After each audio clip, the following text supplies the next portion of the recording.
Dear students, मैं आज इस वीडियो में क्लास 11 इंग्लिश के बहुत ही इंपॉर्टेंट टॉपिक को बताने वाला हूँ। वो टॉपिक क्या है कि इंग्लिश का जो सिलेबस है, या फिर कह सकते हैं इंग्लिश का जो क्वेश्चन होगा वो कितना एमसीक्यू होगा, कितना एसक्यू होगा, कितना लॉन्ग क्वेश्चन होगा। और साथ ही साथ यहाँ पर मैं एग्जाम्पल के साथ बताने वाला हूँ। वो एग्जाम्पल क्या है, 2023 में जो 11 क्लास में इंग्लिश सब्जेक्ट का जो एग्ज़ाम हुआ था, तो उसके साथ, उस एग्जाम्पल के साथ यहाँ पर बताने वाला हूँ। तो आप लोगों को इस वीडियो से ये आइडिया मिल जाएगा कि इंग्लिश क्लास 11 इंग्लिश का जो क्वेश्चन पेपर है, क्वेश्चन पैटर्न है, वो क्या है, वो किस तरह से है, कितने एमसीक्यू रहेगा, कितना एसक्यू रहेगा, कितना लॉन्ग क्वेश्चन रहेगा, इससे आइडिया हो जाएगा।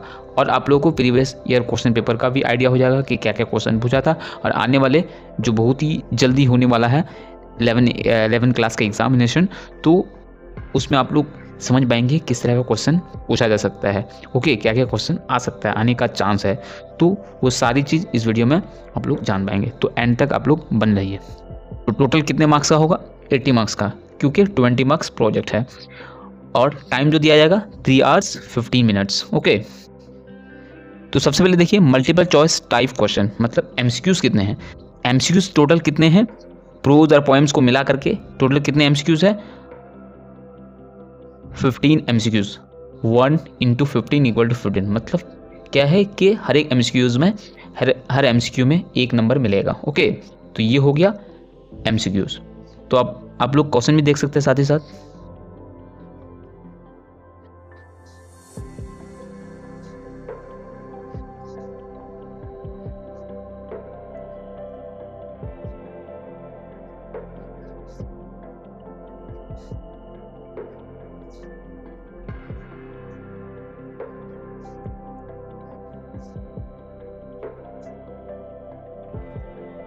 तो यहाँ पर आप लोग देख सकते हैं attempt any 5 of the following question. तो यहाँ पर कुछ क्वेश्चन ज़्यादा है, तो यहाँ पर सिर्फ 5 अटैम्प्ट्स करने बोला है, मतलब 5 क्वेश्चन का आंसर करने बोला है।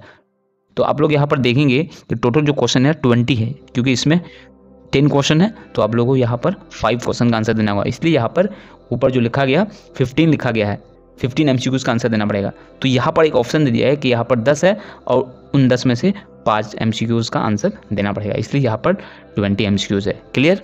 अब देखिए SQ, short answer type question, ये भी 1 मार्क्स के लिए है। तो answer any 5 question from 1 to 8 and any 5 question from 9 to 16 of the following question in a single sentence etch. तो हर एक का सिंगल सेंटेंस में आंसर देना है। तो लेकिन यहाँ पर एक और एक चीज़ बोला है कि आंसर एनी 5 क्वेश्चन का आंसर देना पड़ेगा from question number 1 to question number 8। Clear?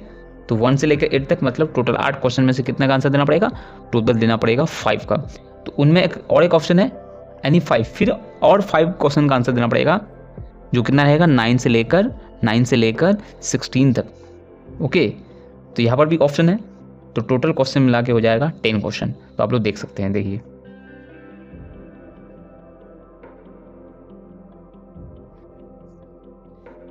अब जो लॉन्ग क्वेश्चन है, सब्जेक्टिव डिस्क्रिप्टिव टाइप क्वेश्चंस, मतलब जो लॉन्ग क्वेश्चन है, answer any 2 of the following question in not more than 100 words. तो 100 वर्ड्स से ज़्यादा नहीं होना चाहिए। ओके, इसका मतलब ज़्यादा लॉन्ग क्वेश्चन नहीं है ये। तो कितना देना पड़ेगा? Answer any 2 question. ओके, तो देखते हैं कितना क्वेश्चन है। तो आप लोग देख पा रहे हैं 3 का ए जो है 1 2 3 क्वेश्चन है। और देख लेते हैं।